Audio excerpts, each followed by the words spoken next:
Bonjour, dans cette leçon, nous allons voir l'utilité de l'échec perpétuel. Un échec va subir le roi et le matériel et la dame en question qui fera l'échec, redonnera l'échec au roi et ainsi de suite jusqu'à temps que nous obtenions une répétition de position.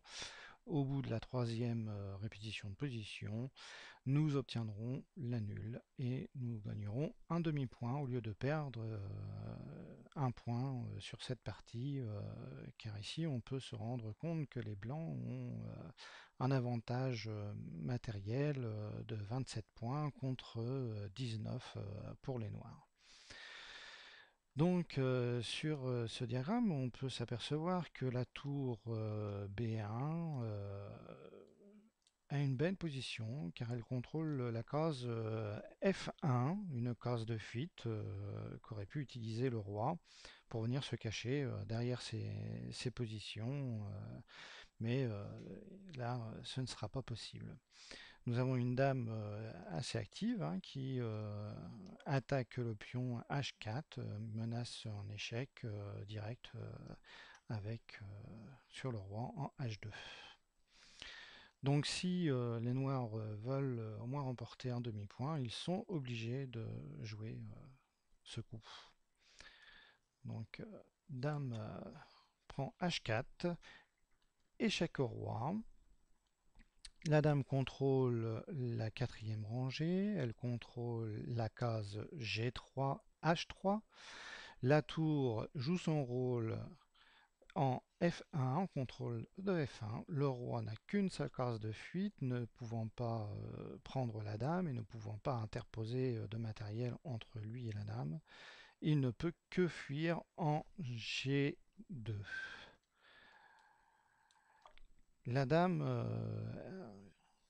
va jouer son rôle d'échec perpétuel en venant attaquer le roi en G4 pour redonner un échec, contrôlant ainsi la case F3, G3, H3 et H4.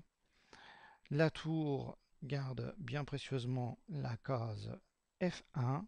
Le roi ne peut que partir en H2.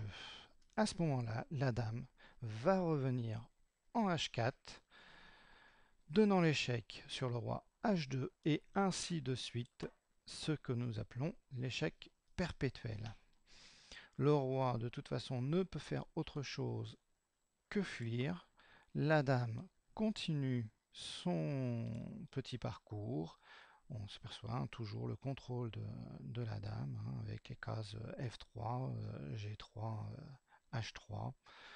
La tour toujours sans contrôle de F1. Le roi, lui, repart en G2. La dame continue, attaque le roi H2, échec, et nous obtenons la troisième répétition de position qui entraîne la nulle et votre partie est sauvée. Voilà, pour un futur classement, il faut quand même ne pas négliger l'échec perpétuel. Si les blancs se mettent dans une position d'échec perpétuel, il faut saisir sa chance et garder le demi-point qui pourra nous sauver pour un classement.